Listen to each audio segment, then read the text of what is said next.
여기는 CES 2023년 현장에 와 있습니다.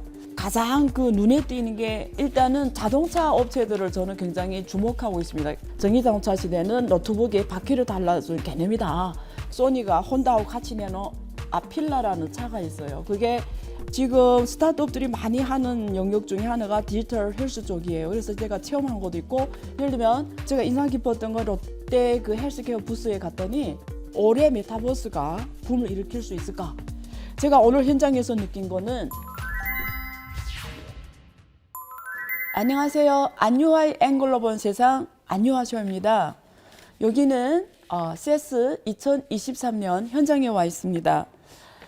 매년마다 연초에 첫째 주에 열리고 있고요. 라스베가스에서 열리는 세계에서 가장 크고 가장 이목을 끄는 가전 IT 분야의 전시회입니다. 올해는 사실 코로나19가 중국까지도 지금 다 개방하면서 많은 사람들이 기대를 모았고요. 실제 현장에 와보니 정말 많은 인파가 몰려 있습니다. 또 많은 기업들이 참여를 했고요.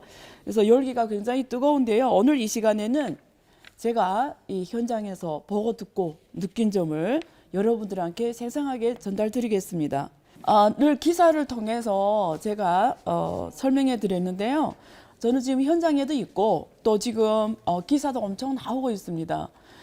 일단 첫 번째, 제가 여러분들이 어떤 분들은 사실 이 CES에 대해서 또 모르는 분들도 계세요. 그래서 기본으로 제가 기본적으로 소개하고 제가 좀 말씀드릴게요. 이 CES라는 거는 C가 컨슈머입니다. 그러니까 소비라는 말이고요. 일렉트로닉은 전자란 말입니다. 그리고 쇼죠. 안유아 쇼처럼 쇼입니다. 그래서 세계 가전 전시회, 원래는 가전으로만 돼 있다가 후에 기술이 융합으로 갑니다. 지금 무슨 기술은 가전과 사물 인터넷, 5G, 웹 3.0, 메타버스 이런 것들이 막 융합으로 가면서 이제는 가전에 있는 게 아니고요. TV, 오디오, 비디오 그리고 지금 IoT 영역으로 오면서 자동차, 특히 전기자동차 시대가 열리면서 자동차까지 지금 이 세계 가전 전시회 CES에 매년마다 전시를 하고 있습니다. 그래서 주최자는 미국 소비자기술협회입니다. CTA라고 해요. 여기에서 매년마다 주최를 하고요. 여기 오면은 전 세계 가전업계, IT 업계, 그리고 자동차 업계의 최신 동향을 다 알 수가 있습니다. 그래서 일단 이런 것이 CES라는 개념을 드리고요. 여러분들이 아마 그냥 지나칠 수도 있는데 우리가 알고 있는 CD 플레이어, VCR, DVD, 포켓 PC, PC 같은 이런 것들이 다 여기에서 CES에서 가장 먼저 선보였고요. 2015년에는 우리가 지금 익숙한 드론 그리고 IoT 관련 기술들 그리고 2016년에 디지털 헬스케어가 나오기 시작을 합니다. 그리고 최근에 가장 주목받는 거는 자율주행차, 증강현실, 5G 이런 것들이 지금 최근에 왔고요. 4차 산업혁명 쪽으로 미래는 웹 3.0 그리고 메타버스까지 올해는 부스를 했습니다. 그래서 올해 사실은 주제가 뭐였냐면 굉장히 많은데요. 우선 5개로 지금 나뉘어져 있습니다. 하나는 모빌리티고요. 두 번째는 휴먼 시큐리티, 우리가 보안 쪽입니다. 그리고 지속 가능성, 탄소 중립 시대의 제로, 넷제로 이런 개념이고요. 그리고 디지털 헬스, 그리고 메타버스와 웹 3.0 이런 5가지 이 키워드를 이번 CES 2023년에 꼽고 있습니다. 이 중에서 특별히 올해 새로 추가된 거는 저도 지금 가봤는데요. 메타버스와 웹 3.0입니다. 좀 이따 제가 풀어드릴 거고요. 그래서 올해 이 키워드 중에서 가장 눈에 띄는 게 어떤 분야냐? 일단은 자동차 업체들을 저는 굉장히 주목하고 있습니다. 왜냐하면 전기자동차 시대잖아요. 전기자동차 시대는 제가 늘 말씀드리지 자동차가 우리가 알고 있는 그런 전통 자동차가 아니라 그냥 전기자동차 시대는 노트북에 바퀴를 달라준 개념이다. 그래서 하드웨어는 그냥 이렇게 막 조립형으로 간단하게 할 수 있고 엔진 기술이 이렇게 어렵지 않거든요. 그러니까 전기자동차 시대의 핵심은 그 안에 들어가는 부품 소재보다도 그 콘텐츠입니다. 그래서 이번에 그 소니가 혼다하고 같이 내놓은 아필라라는 차가 있어요. 그게 이 두 개를 가장 결합을 해서 또 일본에서 사실 디지털 시대에 와서 한국이나 중국이 많이 뒤처져 있거든요. 옛날엔 잘했는데 사실 좀 혁신에 늦게 가면서 사실 많이 뒤처져 있는데 이번에 소니하고 혼다와 합작으로 아필라라는 차를 내놓으면서 지금 미래 시대에도 선도적으로 하겠다고 지금 선보인 걸 볼 수가 있었습니다. 그래서 지금 이번에 자동차 업체들이 다 왔어요. 글로벌 자동차 업체들. 여기 BMW 같은 경우에는 D라고 합니다. DEE라고 해서 자율주행 자동차, 완전한 자율주행차 급은 아니지만 그래도 굉장히 자율의 기능을 많이 넣은 차를 2025년부터 선보이겠다고 이번에 야심차게 선보였습니다. 그래서 제가 그 D를 자세히 봤어요. 근데 가장 강조하고 있는 게 뭐냐면 그 차 안에 있는 그 콘텐츠예요. 그러니까 운전자가 운전할 때 사실은 D라는 이 플랫폼을 이용해서 자기 아바타하고도 얘기할 수 있고 혹은 메타버스를 그 앞에서 구현할 수도 있고 그러면 자율 기능도 넣었어요. 그래서 가다가 갑자기 뭐 누가 튀어나왔거나 혹은 사고 가능성이 있으면 내가 집중을 안 했어도 그게 차가 알아서 다 안전까지 확보한 이런 D라는 이 플랫폼을 이번에 구현했고요. 그래서 앞으로 전기자동차는 어떻게 갈 것 같냐면요. 이 콘텐츠 업체와 이 하드웨어 업체가 점점 서로 더 같이 갈 것 같아요. 왜냐면 각자 잘하는 게 다르거든요. 근데 미래 전기자동차 시대에는 콘텐츠가 더 중요할 수 있습니다. 그래서 보통 그걸 월 구독료로 해주거든요. 그래서 지금 이 BMW도 이 D라는 플랫폼을 쓰기 위해서 그 안에 콘텐츠를 이용하려면 월 구독료로 지금 제공하겠다 했고요. 그래서 이런 부분들이 미래의 흐름을 보여주고 있는 것 같아요. 그리고 이번에는 현대자동차하고 기아가 참여를 안 했습니다. 대신에 현대모비스가 이번에 참여를 했고요. 그래서 그런 점은 조금 의외였습니다. 그래서 저는 일단 여러분들이 앞으로 전기자동차의 큰 변화 보려면 CES 오셔야 됩니다. 그래서 직접 경험하시고요. 두 번째, 개인적으로 가장 눈에 띄었던 거는 사실 제가 이번에 보면서 확신했던 분야가 있습니다. 디지털 헬스 쪽이에요. 사실 지금까지 한국에서도 많은 스타트 기업들이 엄청 많이 왔어요. 이번에 전체 참여 기업 수가 제가 데이터를 봤더니 4,500개인데요. 미국이 1,700개, 한국이 600개, 중국이 500개 뭐 이런 순위로 돼 있다고 합니다. 근데 한국 기업이 정말 많이 왔어요. 특히 스타트업들이. 기업 중소기업부에서도 지금 스타트업들이 오고 많이 왔고요. 그래서 그리고 이번에는 그 한국의 좋은 대학들, 대학 창업하는 애들도 지금 많이 왔더라고요. 그래서 지금 스타트업들이 많이 하는 영역 중에 하나가 디지털 헬스 쪽이에요. 그래서 제가 체험한 것도 있고, 예를 들면 제가 인상 깊었던 건 롯데 그 헬스케어 부스에 갔더니 거기 스크린에 거기 터치를 하면 각자 질문에 답합니다. 그러면 우리 데이터가 들어가잖아요. 그러면 그 답을 다 한 다음에 거기에 따라가면은 그 우리 체질에 맞는 알약 같은 거 줘요. 제가 사실 사진도 찍었는데요. 저는 그게 인상이 너무 깊어서 제가 그 알약 같은 거 다 먹었거든요. 그러니까 내 체질이 부족한 걸 체크해서 거기에 맞는 영양 요소가 있는 걸 줍니다. 이번에 디지털 헬스 기업들이 한국 기업뿐만 아니고 전 세계에서 많이 왔던데요. 저는 확신합니다. 디지털 헬스가 특히 메타버스 시대에 가장 맞는 영역이에요. 왜냐면 여기 이번에 부스가 메타버스와 웹 3.0으로 돼 있는데 사람들이 여기에 대해서 긍정적으로 말하는 사람도 있고 부정적으로 말하는 사람도 있는데요. 저는 메타버스와 이 웹 3.0에 대해서 전체 인터넷 흐름의 하나의 선상에서 이해해도 됩니다. 근데 분명히 다른 점이 있어요. 웹 3.0과 웹 2.0 시대.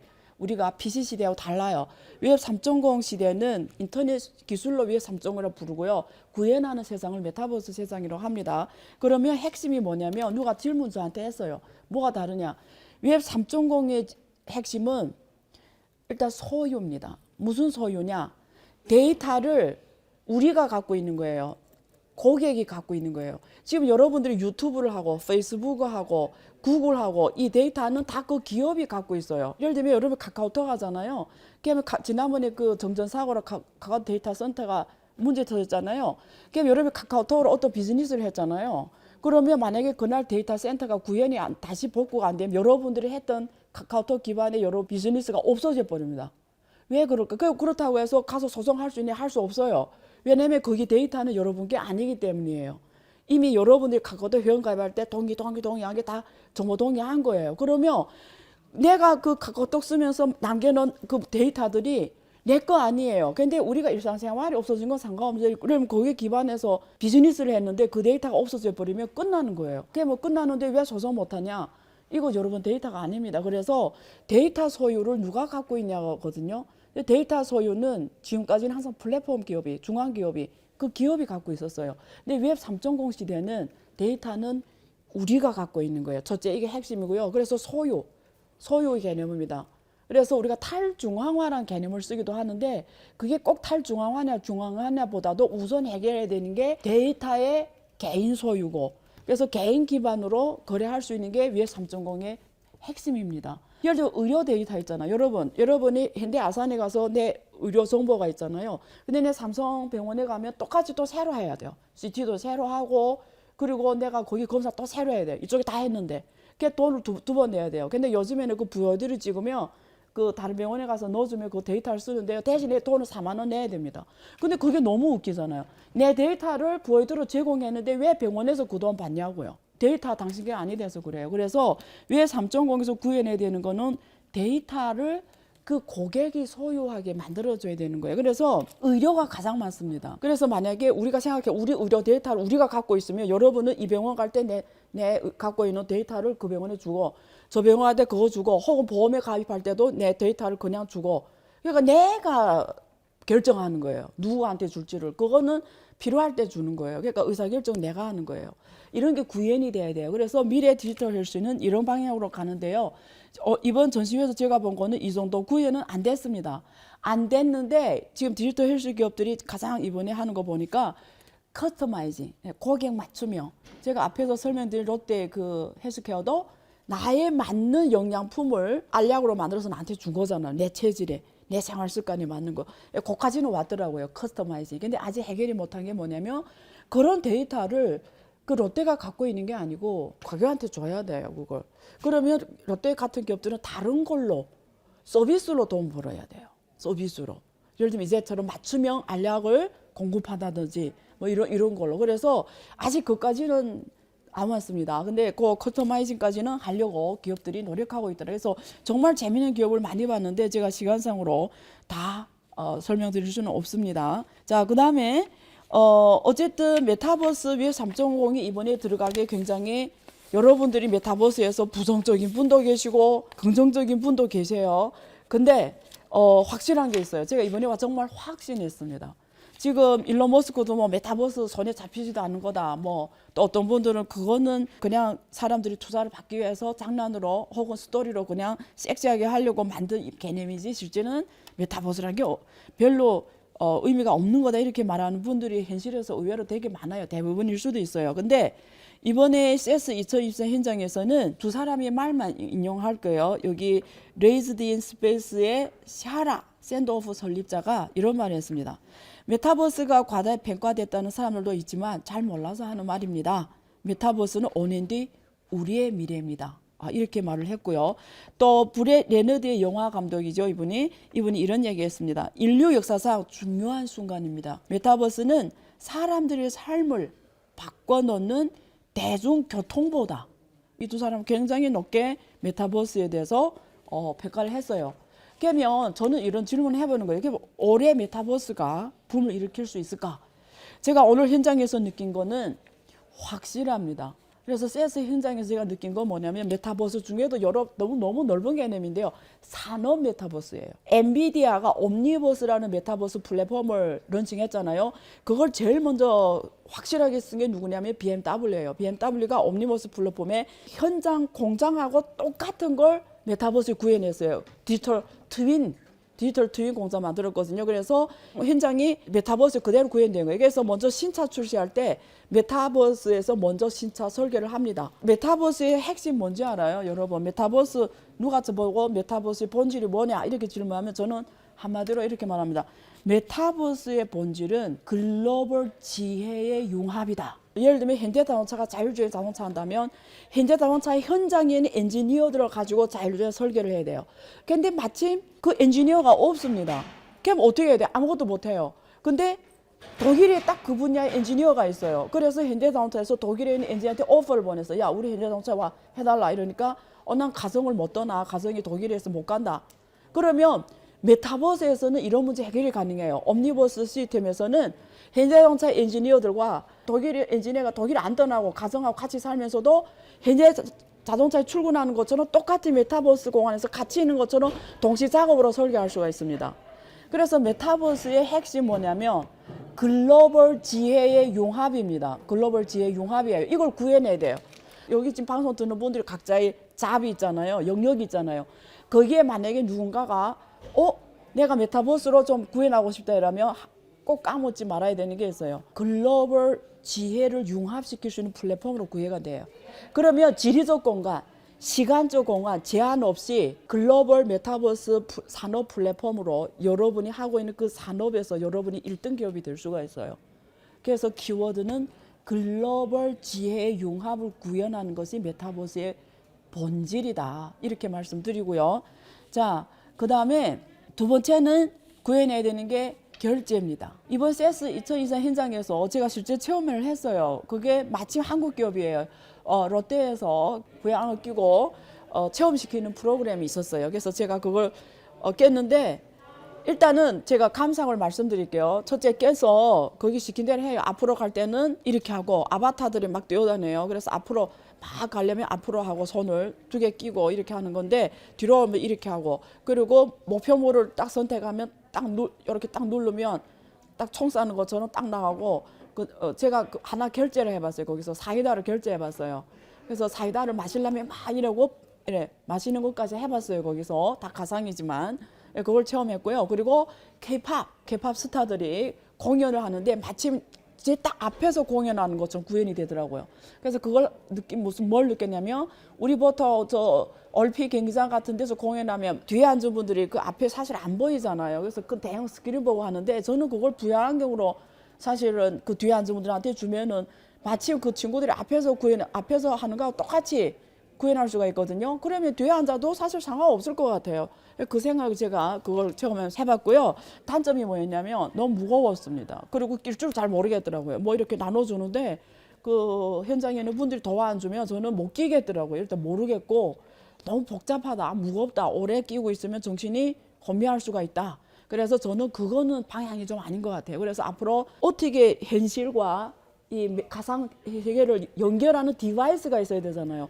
예를 들면 뭐 스마트폰으로 이렇게 눌러서 안경 하나 딱 끼면 이게 연동되면서 메타버스 세상으로 들어가게 하든지 아니면 뭐 장갑을 끼든지 아니면 뭐 손목 뺀다 아니면 뭐 링 깨가지고 이렇게 하든지 어쨌든 간단해야 돼요.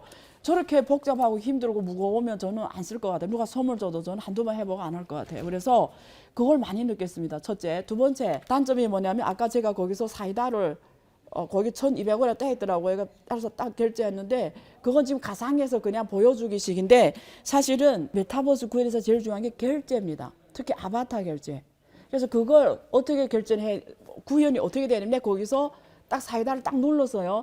그러면 실제 사이다가 제 책상에 와 있어야 돼요. 그것까지 거기서 다 결제가 돼야 돼요. 그러면 제일 먼저 해결해야 되는 게 뭐냐면 현실의 안유화가 이제 그 메타버스 플랫폼의 안유와 아바타하고 똑같다라는 게 인증이 돼야 돼요. 만약에 누가 나를 내 얼굴을 갖고 가서 내 아바타 한 것처럼 하고 막 돈을 막 써버리면 안 되잖아요. 그러니까 디지털 트윈이라는 거는 실물의 그 물건과 그 가상의 그 물건이 같은 물건이라는 게 인증이 되는 거 우선 구해내야 됩니다.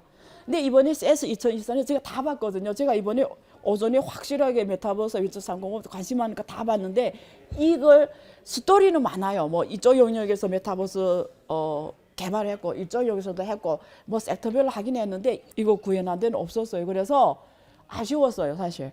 그래서 저는 앞으로 혹시 이 방송을 듣는 분들 그리고 이 메타버스 개념으로 현장에 오고 싶어 전시하는 분들 혁신한다고 하면은 이 두 가지 문제를 해결해야 돼요. 그러니까 디지털 트윈을 구현하는데 현실과 가상을 구현하는데 똑같이 구현하는데 어떻게 그걸 같은 물건이다, 같은 사람이다, 같은 것이라는 걸 인증할 것이냐, 그걸 또 어떻게 인정하게 할 거냐, 많은 사람 받아들이게 할 것이냐, 그리고 그게 어떻게 결제가 돼야 됩니다. 그리고 그걸 어떻게 구현할까, 그리고 실제 물건이 어떻게 딱 배달이 될까, 이게 다 플랫폼에서 한 번에 돼야 되거든요. 예, 이런 거는 없었습니다. 이번에 나온 메타버스 보면은 그냥 가장 뭐 이런 VR, 뭐 MR, XR 이런 구현하고 홀로그램, 저는 이런 거는 보여주기식이라고 봐요. 그래서 그런 게 없어서 좀 아쉬웠습니다. 그래서 CES 2023 저는 계속 볼 건데요. 제가 오늘까지 본 걸 지금 일단 오피니언까지 해서 설명드렸고요. 시청해 주셔서 감사합니다. 2부에서 뵙겠습니다. 지금 혁신상 받았잖아요. 예, 예. 그건 어떻게 되나요? 혁신상 받은 거예요? 저희 혁신상은 네, 이제 지금 어떻게 수익사업으로 전환해야 된다고 하면 그걸 우리가 어떻게 이해를 해야죠? 좋은 포인트를 네. 지금 정확하게 짚어가지고 말씀을 네. 해주셨어요. 최태현 회장님이 기업의 생존과 지속 가능한 성장을 위해서 파이낸셜 스토리라는 걸 굉장히 강조하고 있는데 정확하게 어떤 의미인가요? 뭐 파이낸셜 네. 스토리라고 하는 거는 네. 이제 어떻게 보면은 2부 시작하겠습니다. 세계 첨단 기술 그리고 IT 가전의 전시회죠. CES 2023년 지금 현장에 와 있습니다. 우리 모두가 지금 코로나를 3년 동안 겪으면서 우리 인간의 생활은 크게 변했습니다. 그리고 우리가 상상 속에 있던 기술들도 사실은 우리 코앞에 와 있는데요. 이 중에서 가장 주목받는 기업이 있습니다. 바로 SK그룹입니다. 특별히 설명드릴 거는 이번에 CES에서 혁신상을 받았습니다. 그래서 이분이 공로가 또 가장 크다고 할 수가 있는데요. 오늘 이 자리에 SK스펙스 추구협의회 부사장님 모셨습니다. 안녕하세요. 네, 안녕하세요. 네. 매년 여기 오시는 거죠, 거의? 저희가 이번에 네. 네 번째 네 번째입니까? 예, 참여를 하게 됐습니다. 저는 사실 처음이거든요. 네. 그래서 뭐 주로 그전에 뉴스에서만 봤는데 이번 처음이고요. 이번 CES 2023년 뭐 많이 오셨으니까 관전 포인트가 왕년하고 어떻게 다르죠? 예, 저희가 작년하고 올해하고 이렇게 네. 비교를 해서 보았을 때 가장 게 사실 다르다라고 느껴졌던 게 참여 인력과 참여하는 기업들의 숫자가 정말 많이 늘었구나. 전 사실 며칠 먼저 와서 저희 부스를 꾸미는데 이제 같이 이제 사전 작업들을 이렇게 그렇죠. 하면서 준비를 했었는데 작년 같은 경우에 정말 많이 비어 있었거든요. 음. 그래서 저희 작년에 SK 부스만 하더라도 앞에 옆에 다 빈 공간이었었는데 올해는 꽉꽉 들어차 있더라고요. 맞아요. 사람 정말, 너무 많아 힘들었어요. 네. 정말 많은 사람들이 왔구나. 코로나가 그래서, 이제 끝났나 봐요. 네. 근데 그러면서 또 다시 네. 또 이제 코로나 때문에 저희도 이제 이번 마스크 다 쓰고 이렇게 네. 이제 하고 있는데요. 특히 이제 SK 부스 같은 경우에는 사실은 저희가 전년도하고 연결이 되어지는 스토리를 저희가 좀 만들었었어요. 네, 네. 전년도에는 저희가 그 마찬가지로 넷제로를 주제로 했었었는데 저희가 동행이라고 하는 한글을 그대로 썼거든요. 동행. 같이 간다. 같이 갑니다. 그러니까 당신의 동반자. Together, 액션, 맞습니다. 영어로 올해는 이제 Together in Action 이거죠. Together in Action은 올해였었고요. 이제 작년에는 작년에는? 당신의 파트너, 컴패니언이었습니다. 그래서 동행 같이 함께 당신과 이제 같이 그 가는 뜻은 다 동행이에요. 예, 동행이었었는데 그거는 뭐였냐면 작년에는 저희가 넷제로를 하기 위해서 SK가 이제 선언을 하고 넷제로를 네. 하겠습니다라고 선언을 했고 네. 근데 혼자만 할 수 있는 것이 아니니까 그렇습니다. 여러 비즈니스 파트너들과도 함께 같이 해야 하고 된다. 또 여러분들도 참여해 주세요. SK가 여러분들의 동반자가 되겠습니다라는 뜻에서 이제 동행이라고 하는 주제를 했는데 한글이 굉장히 이제 훌륭하고 또 재미있는 게 동행을 거꾸로 하게 되면 행동이 되어지게 되거든요. 그렇네요. 예, 그래서 재밌네요. 올해는 이 행동을 작년에 선언을 했었던 그래서 액션이네요. 예, 어떻게 이제 우리가 그 1년 동안에 행동으로 지금 보여주고 있는지를 이제 하나씩 구체적인 제품들로 보여드리겠습니다라고 하는 거. 그리고 행동에 같이 동참해 주세요라고 하는 뜻에서 이제 투게더 인 액션. 그렇게 됐네요. 예, 동행과 행동을 그래서 저희 부스에서 봐서 보시게 되면 작년의 동행, 올해의 행동, 요 글씨가 이렇게 바뀌어지는 이 디자인을 저희 통해서 저희의 이 이제 테마를 조금 더 명확하게 이제 보여드리고.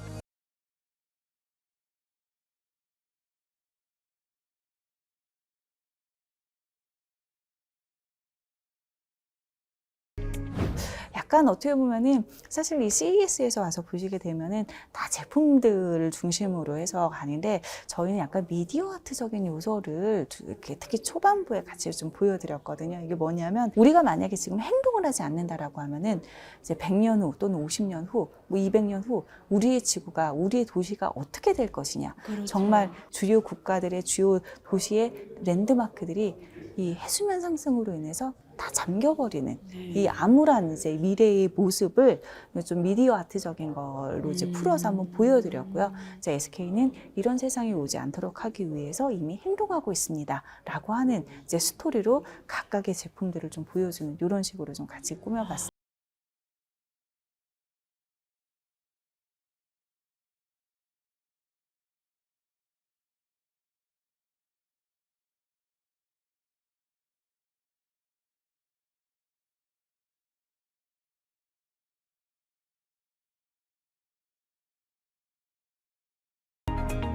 그걸 한 거랑 함께 저희 네. 미디어 아트적인 측면도 한번 함께 즐겨보시는 게 좋으실 것 같아요. 아마도 이 부스 안에서 그렇게 이제 메시지를 전달을 하는 곳은 아마 저희밖에 없지 않을까. 그럼 SK 관전 포인트는 어떻게 작년에 그 동향을 올해는 행동으로 옮겼는지를 그 상품을 통해 예. 미디어를 통해서 우리가 이해할 수 있겠네요. 예. 그럼 이번에 지금 혁신상 받았잖아요. 그건 어떻게 되나요? 혁신상 받은 거예요? 저희 혁신상은 네. 이제 총 10개. 전체 10개 받았나요? 예, 10개의 상품들을 이번에 아. 그 받았고, 그 중에서도 최고 혁신상을 받은 상품들은 또 2개가 네. 있습니다. 이제 그 중에 하나가 저희 슈퍼 패스트 배터리라고 해서 SF 배터리를 맞아요. 저희가 뉴스에서 이번에 본 것 받았고요. 같습니다. 예. 이게 지금 정말 말 그대로 가장 빠르게 충전을 할 수 있는 그 전기차 배터리입니다. 제가 사실 봤는데 다른 거는 20분에서 25분인데 이거는 18분이라고 그러더라고요. 슈퍼패스트 네. 그 이제 네. 배터리가 이제 가장 빠르게 이제 충전을 네. 하기도 하지만 충전을 해서 또 오래 갈 수 있다라는 것. 빠르기도 하지만 더 오래 간다라고 하는 그러니까 것들도 수명이 있거든요. 오래 간다는 거죠. 이 사이즈와 네. 캐파에서 보았을 때 수명이라기보단 한 번 충전을 했었을 때 얼마큼 오래 가느냐. 그럼 예. 얼마큼 오래 가죠? 그 한 번 충전을 18분 정도 했었을 때 한 400km 정도를 갈 수가 그럼 있으니까. 서울부터 부산까지는 부산까지는 갈 갈 수 수 있는. 있는. 예, 예. 그럼 굉장히 실용적이네요. 예. 걔 지금 계시는 곳이 스펙스 추구 회의라고 되어 있잖아요. 예, SV위원회. 그럼 이건 주로 어떤 역할을 하나요? 저희 말씀드렸던 것처럼 네. 저희가 이번에 네. 총 8개의 회사가 이제 서로 다른 제품들을 넷째로 이제 라는 주제 하에서 모였기 때문에요. 네. 이 전체적인 스토리를 만들고 전체적인 제품들이 우리의 이 테마에 맞게 어울려질 수 있도록 총괄하는 역할을 이제 지금 하고 있습니다. 그러면 예. 여기 추구회비가 이렇게 중간에서 전체적인 걸 이렇게 전체적인 디자인을 지금 하고 있고요. 그래서 지금 사실 이렇게 말씀 주셨던 것처럼 각각의 제품들에 대한 특징 이런 것들은 네. 이제 각 회사에서 담당하는 이제 회사에서 나와가지고 조금 더 디테일하게 이제 설명. 그렇게 물론 하는 저도 네. 알고는 있지만 네, 네. 막 너무 많은 제품들이 있어서 그렇죠. 다 알 수는 없죠. 그렇죠. 예. 근데 제가 알기로는 그 SK그룹에서 지금 몇 년째 계속 이 탄소 중립에 대해서 아마 제가 알기로는 국내에서 특별히 가장 많이 연구도 하셨고 조직도 많이 만들었고 또 상품 개발도 가장 많이 한 기업으로 저는 기억하고 있거든요. 근데 제가 인상이 가장 깊었던 게 사실 저도 거기서 지금 프로젝트 많이 했거든요. 그래서 그 최태호 회장이 가장 강조하는 게 맨날 탄소 중립, 친환경 이러지 말고 이걸 어떻게 실제 수익 사업으로 그러니까 비즈니스 모델로 구현하는 게 가장 중요하다고 굉장히 자리마다 강조하시더라고요. 그래서 지금 어떻게 수익 사업으로 전환해야 된다고 하면은 그걸 우리가 어떻게 이해를 해야죠? 좋은 포인트를 네. 지금 정확하게 짚어가지고 말씀을 네. 해주셨어요. 저희가 네. 친환경 비즈니스를 한다, 네. 에코 플랜들리 이런 이야기를 하게 되면은 대부분의 사람들은 그냥 그게 지구를 살리는 좋은 일 하는 거고 이제 그렇게 생각들을 많이 비용으로 하거든요. 생각하잖아요. 예, 또 기업이 맞습니다. 하게 되면. 네. 저희는 비용이 아니라 투자라고 생각을 하고 있는 거거든요. 그래서 예를 들어서 이런 거죠. 사람들이 더 이상은 같은 제품이라고 하더라도 휘발유나 이런 차를 쓰지 않고 전기차 배터리를 쓰는 게 친환경적이기도 하지만 만약에 여기에 더 추가적인 멋진 디자인이라든지 전혀 불편함이 없고 무언가 효용을 더 주고 그렇죠. 그렇다라고 하면 사람들은 당연히 이거를 선택을 할 수밖에 없을 거거든요. 친환경이라고 하는 것이 어떻게 보면 넷제로라고 하는 거 기후변화에 대응을 한다라고 하는 것이 트렌드이긴 하지만 여기에 우리가 뭔가 색다른 베네핏과 색다른 그런 효익을 주게 된다라면은 새로운 비즈니스 모델이 될 수 있고 그렇죠. 그럼 이렇게 많은 이 시장들이 이쪽으로 움직일 수 있다라는 그렇죠. 거죠. 그렇죠. 그렇다라고 하면은 누가 먼저 이 포인트를 잘 잡아내서 이걸 비즈니스 모델로 바꿀 수 있을 것이냐 이것이 결국에는 미래의 비즈니스의 트렌드를 바꿀 거라고 저희가 생각을 하고 있는 거고요. 거기서 선도적인 역할을 할 수 있도록 하기 위해서 이제 진짜 끊임없이 이제 많이 새 회장님께서도 저희 많이 챌린지 하시고요. 새로운 비즈니스, 친환경이라고 하는 거는 새로운 먹거리다. 예, 많은 사람들이 이제 결국은 그쪽으로 움직일 것이다.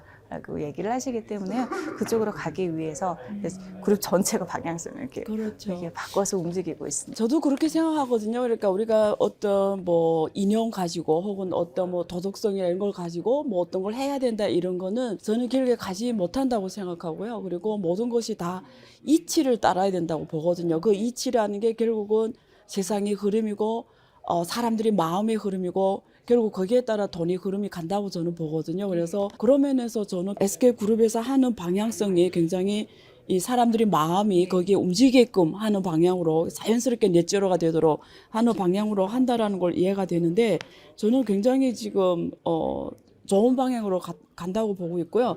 이제 말씀하신 그 SF 배터리 보니까 SF라는 게 슈퍼 파스트라는 그 약칭이네요. 그러면 지금 우리가 사실 앞으로 뭐 UM 우리가 도시내 항공택시라고 하잖아요. 그리고 SMR 소형 원전기기 그리고 수소 밸류체인 뭐 지속 가능식품 뭐 이런 것들이 이번에 40여 개 친환경 기술과 제품이 선보였잖아요. 그러면 그걸 다 지금 아우르는 게 우리 슈퍼 추구협의회 하는 일이시잖아요. 그러면 그중에 우리 소비자들 특히 소개하고 싶은 특별히 강조하고 싶은 제품이 있나요? 저희 진짜 여기 40개가 넘는 제품들이 네. 왔다라고 이제 말씀을 네. 드렸고, 네. 저희가 사실 이번에 CES에서 굉장히 많이 고민을 했었던 게 뭐냐면은, 여기가 사실은 가전박람회이기도 하고, 그런데 또 새로운 신기술들이 많이 나오기도 하는데, SK가 하고 있는 비즈니스와 소개들이 제일 많은 곳들은 소비재는 아니거든요. 맞아요. 예, B2C에 해당하는 그렇죠. 제품들도 아니고, 맞습니다. 대부분이 B2B에 이제 해당을 하는 이런 제품들이 많이 있기 때문에, 사실 저희도 많이 고민을 하다가 그래서 다양한 제품들을 넷제로라고 하는 주제 하에 엮어서 이제 우리가 기후 변화를 대응을 하기 위해서 정말 생활 곳곳에 이미 SK 기술들이 드러나지는 않지만 생활 곳곳에서 이제 코너를 돌아가는 우리 도시나 생활 공간에서 SK 기술들이 녹아 들어가 있습니다라고 하는 것을 저희가 사실 주제로 좀 잡았고요. 그래서 저희 그 주제 컨셉 서브 컨셉 중에 하나가 SK 그 어라운드 에브리 코너거든요. SK 어라운드 에브리 코너. SK는 어디에나 다 있다. 이 탄소 중립을 하기 위해서 하는 기술들이 다 녹여져 있다. 그래서 예를 들어서 저희 관에서 첫 번째 이제 그 서브 코너가 이제 클린 모빌리티거든요. 여기 보면은 지금 말씀드렸었던 그런 배터리하고 같은 것들이 있는데, 클린 모빌리티. 클린 모빌리티에 있는데 사실 거기 그 존에서 가서 보시게 되면은 충전기가 지금 여러 가지의 저희가 충전기들도 같이 이제 그 소개가 되어져 있는데.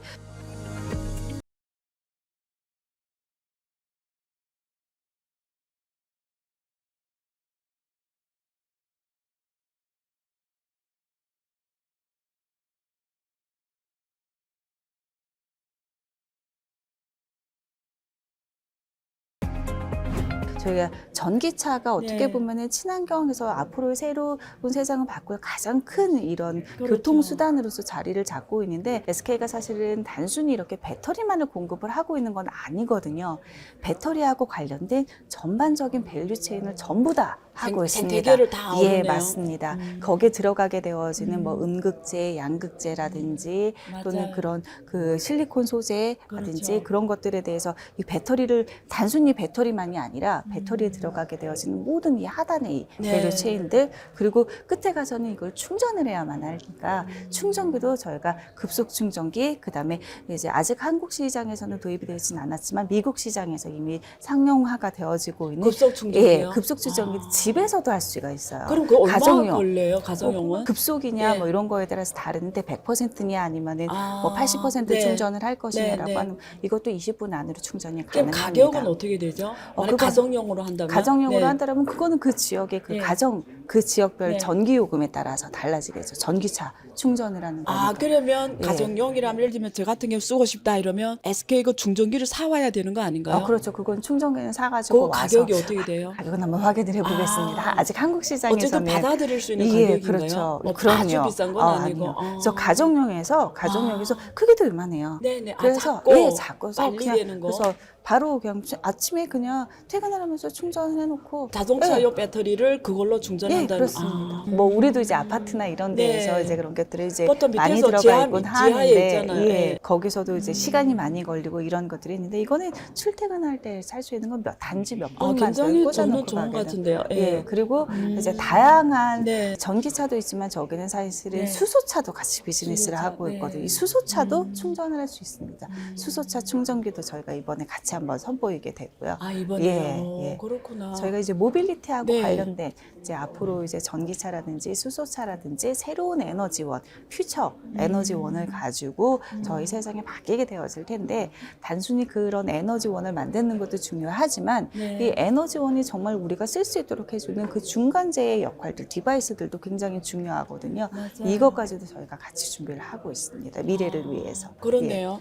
그러니까 저는 SK를 머리에 가장 떠오르는 게 뭐냐면 ESG 경영이잖아요. 맞습니다. 전체 SK그룹이 이번에도 넷제로라는 게 그런 선상에서 이 사회적 가치 실현에 앞장서는 것 같은데요. 근데 보통 앞에서 우리가 간단히 얘기 나눴지만 ESG 한다 이러면 많은 그냥 일반인들이 생각하기에는 이게 굉장히 비용적인 문제고 뭐 현실성이 없다고 보는 데도 많고 할 수 없이 하는 이런 개념으로 돼 있는데 제 보기에는 SK는 이런 개념으로 하는 게 아니고 그걸 어떻게 이익과 연결시키지를 그렇습니다. 좀 균형 있게 보려고 하는 것 같아요. 그래서 우리 시청자들분들한테 이게 사회적 가치를 중요시하지만 경제적 가치도 또 어떻게 관계를 잘함으로써 우리 기업들이 이 방향으로 가야 된다는 차원에서 한번 말씀 부탁드릴게요. 예. 사실은 사회적 가치 이 네. 추구는 SK의 굉장히 중요한 그 경영 철학 중에 이제 맞습니다. 하나였었거든요. 네. 어떻게 보면 이거는 기업의 역할에 대한 이야기를 하는 건데 이제 사실 냉정하게 이야기를 했을 때 이런 뭐 ESG에서도 환경하고 관련된 이제 이야기를 한다라면은 이 환경 파괴의 주범이 기업이 아니었었느냐 이런 챌린지들도 사실은 저희는 많이 받고 있죠. 근데 이제 그런 게 아니라 이제는 어떻게 보면 문제 유발자가 아니라 사회 문제 해결자로서의 역할이 이제는 많은 사람들이 기업한테 그렇게 바라고 기대를 하고 있다라고 하는 거거든요. 그래서 우리는 그래서 그 방향으로 움직이는 것이 기업의 역할이다, 새로운 역할이다라고 이제 생각을 하고 있는 거고요. 그래서 많은 분들이 ESG 또는 사회적 가치 추구를 코스트, 비용으로만 하는 게 이거 사회공헌성 문제로서 많이 이제 인식을 맞아요. 하고 있기 때문에 맞아요. 사실은 저 이 사회공헌성인 것이 아니라 이걸 그럼 비즈니스 모델로 어떻게 바꿀 수 있을까? 저는 이제 문득 드는 생각은 아마도 이런 게 대표적인 게 아닐까 싶은데요. 예를 들어서 저희 SK 여러 계열사들 중에는 플라스틱하고 관련된 비즈니스를 하고 있는 곳들이 많이 있습니다. 네. 지오센트릭이라든지 케미칼이라든지 그렇죠. SKC 맞아요. 여기는 정말 이제 플라스틱하고 관련된 건 사회적인 문제를 그렇죠. 많이 일으키고 있잖아요. 플라스틱 원료를 만들고 있는 이 회사들이거든요. 근데 이런 활동들을 할 수는 있겠죠. 예를 들어서 텀블러를 많이 쓰세요. 그다음에 플라스틱 이런 일회용품 그에 대해서 재활용하는 캠페인 같은 것들 많이 그렇죠. 할 수도 있고요. 뭐 수거를 해서 오시게 되면은 무슨 포인트를 드리고 뭘 사회공헌성이거든요. 물론 이것도 굉장히 중요해요. 사람들의 인식을 바꾸고 그렇죠. 캠페인이라는 것도 굉장히 중요하고 그것 자체로도 의미가 있는데 이거는 코스트적인 측면이 사실은 강하게 되겠죠. 그래서 지금 이걸 어떻게 비즈니스 모델로 바꾸었느냐 말씀드렸던 지오센트릭, SKC, 케미칼은 이 플라스틱들을 다시 회수해서 저희는 이걸 도시 유전이라고 얘기를 하고 다시 원료로 바꾸는 기술을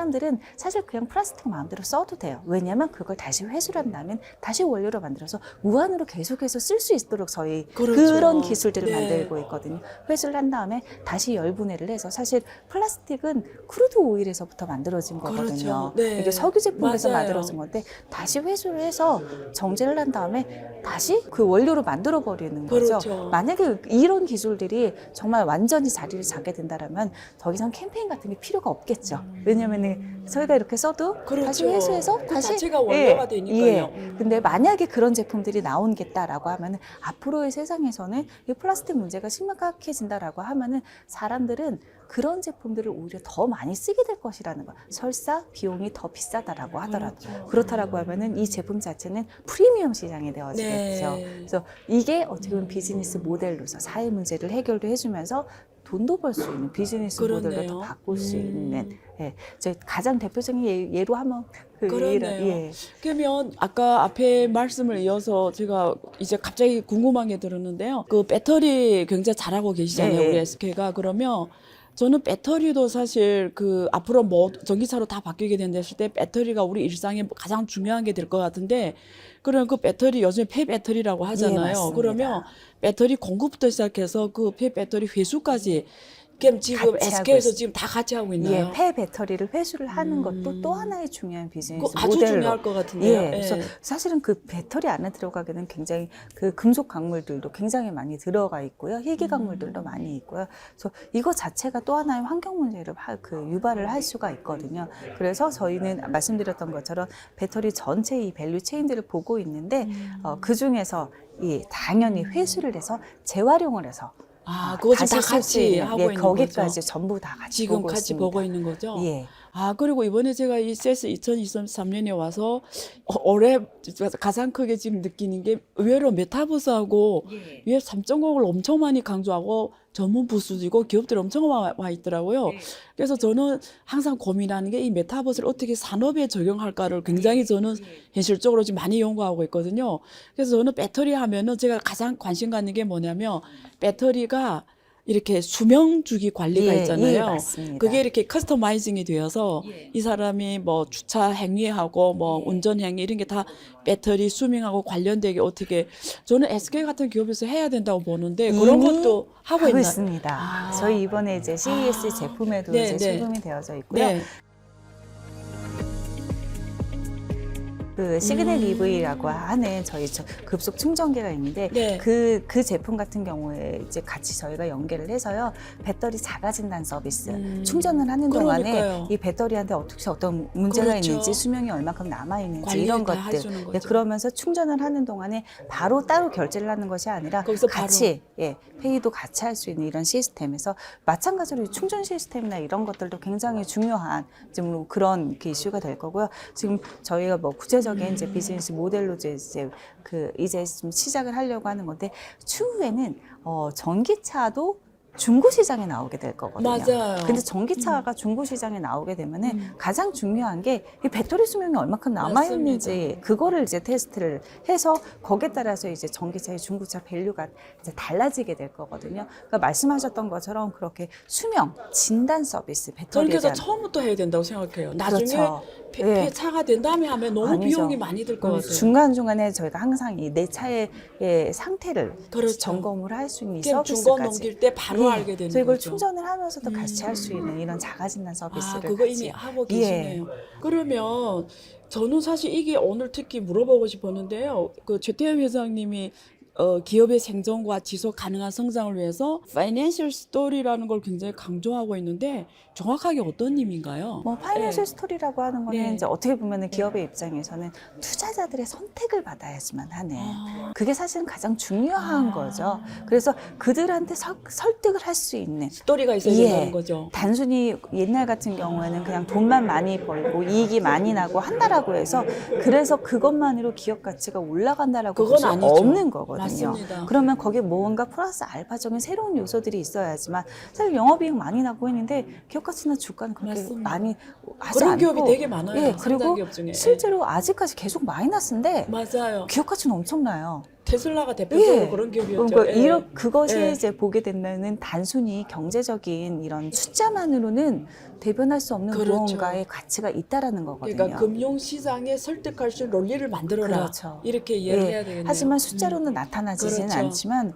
무언가 우리가 이제 세상을 숫자로는 변화시킬 수 있는 이치를 알려주는 맞습니다. 스토리를 알려줘야 되겠네요. 그것은 어떻게 보면 기업의 비전일 수도 그렇죠. 있고요. 기업의 전략 방향일 수도 그렇죠. 있고요. 그래서 이것이 어떻게 보면 커미트먼트라고도 해야 될 맞습니다. 수도 있을 것 같고요. 설득도 가능한 이야기여야지만 하고 충분히 가능성이 있겠네라고 해서 그 가치를 인정받을 수 그렇죠. 있도록 그걸 저희 이제 파이낸셜 스토리라고. 그러니까 예. 특히 한국 기업 같은 경우는 그걸 잘하는 게 중국하고 미국 기업이거든요. 예. 이 스토리를 되게 잘 짜거든요. 예. 그래서 이익이 없는데도 어마어마한 그렇죠. money 가고. 근데 제가 한국에서 느낀 건 뭐냐면 기업들이 너무 탄탄하고 뭐 매출액도 너무 좋은데 너무 주가가 싼 거예요. 예. 그런데 보통 코리아 디스카운트를 항상 뭐 북한과의 이슈로 연결시키는데 예, 예. 제 보기에는 그때 당시 느꼈던 게 저는 기업지배 구조 박사거든요. 그래서 그 원인을 기업지배 구조에서 찾고 하는데 저는 그것보다도 한국 기업들이 스토리를 전달하는 맞습니다. 능력이 예. 특히 금융시장과의 조달 그게 늘 부족하다고 많이 느꼈는데 회장님이 강조하신 내용이 그런 내용이네요. 예.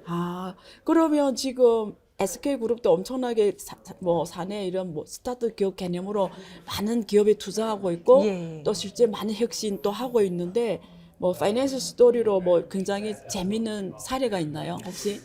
예. 파이낸셜 스토리로 뭐 예를 들어서 그 사실은 이제 배터리를 네. 이제 하나의 예로 이제 들어보게 된다라고 하면은 네. SK 이노베이션 계열에서 네, 이제 그렇죠. 이 배터리 비즈니스를 하고 이제 지금 그렇죠. 분사를 하는 SK 온 네. 이렇게 하고 있는데 냉정하게 이렇게 보게 된다라면은요 SK 이노베이션의 SK 에너지 이제 옛날에는 지금 분사를 자회사를 분사를 했지만 네.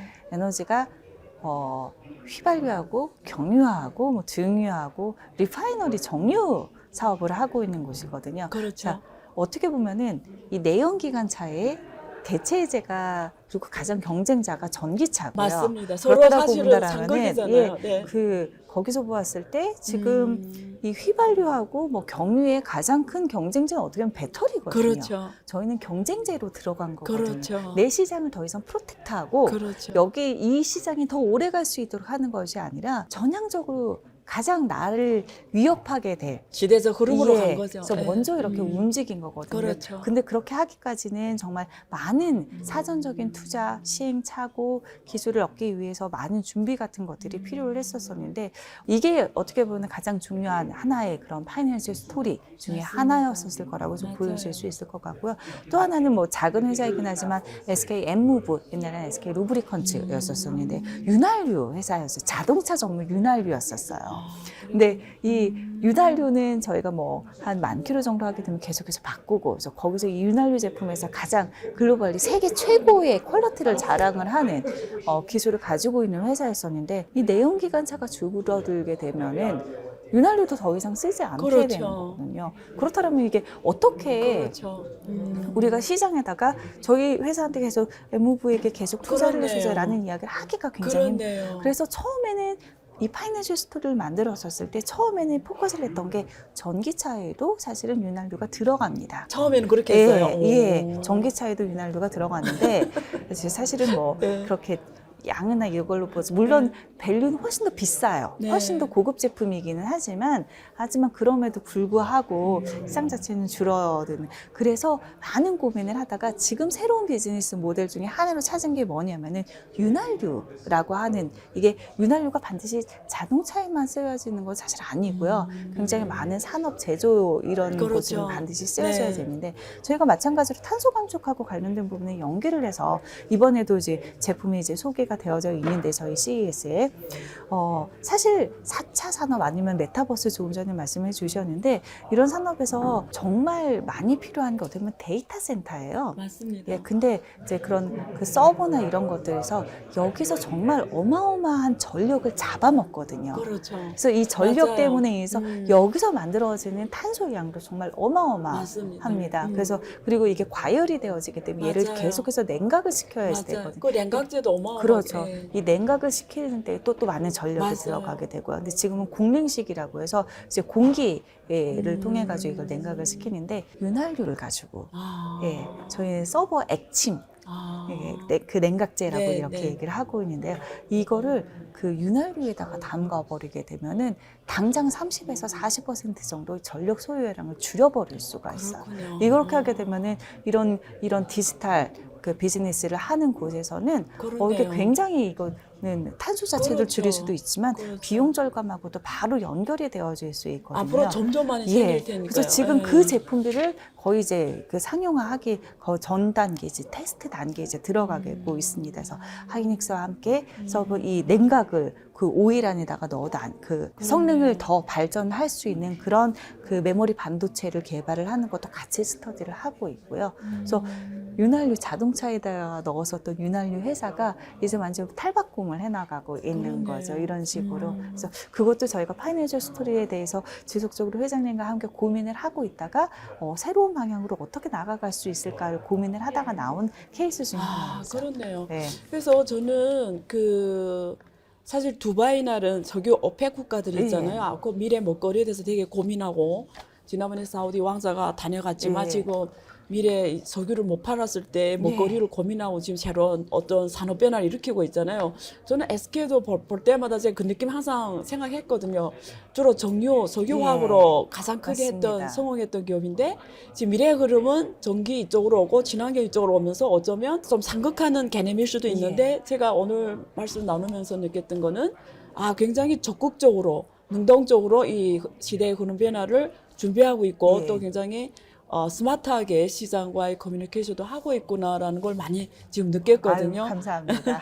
그래서 뭐 시간은 항상 제한돼 있으니까요. 뭐 어차피 내년에도 올 것 같고요. 계속 올 것 같은데 향후 계획은 어떻습니까? 네. 저희가 네. 당분간이라고 해야 될지 하여튼 네. 이건 저희 말씀 주셨던 것처럼 넷제로라고 하는 이 시대적인 흐름 자체는 절대로 그렇죠. 계속해서 갈 수밖에 없을 거라고 생각을 하고요.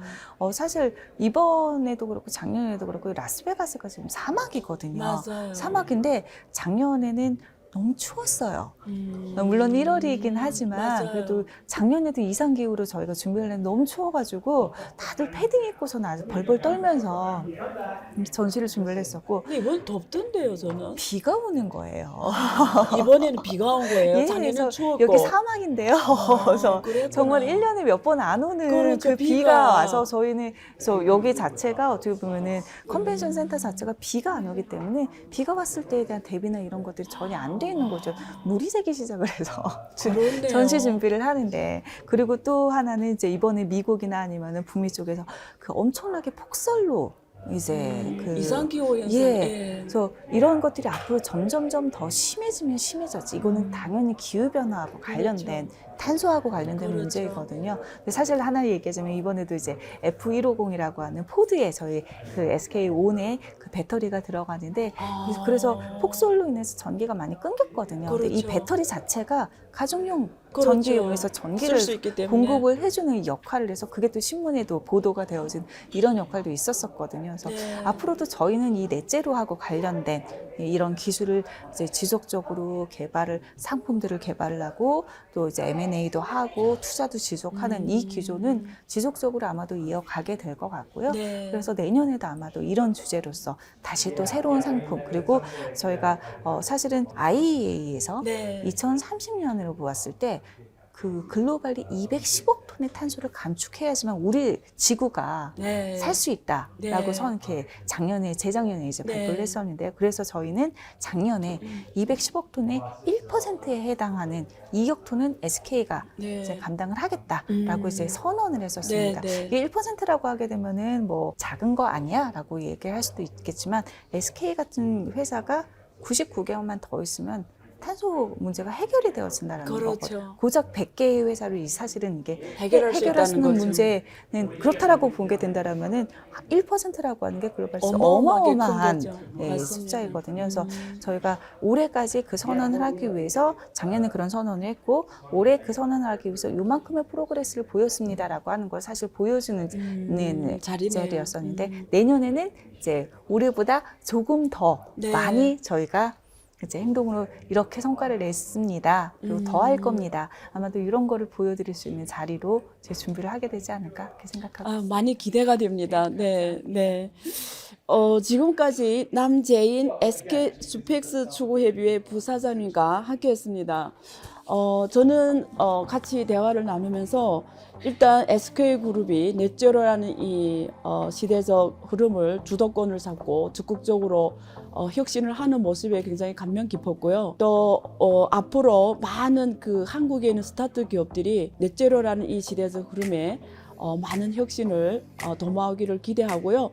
또 우리 SK가 파이낸스 스토리라는 이런 전략으로 적극적으로 하고 있으니까요. SK그룹과도 많은 협업이 기대가 됩니다. 시청해 주셔서 감사합니다.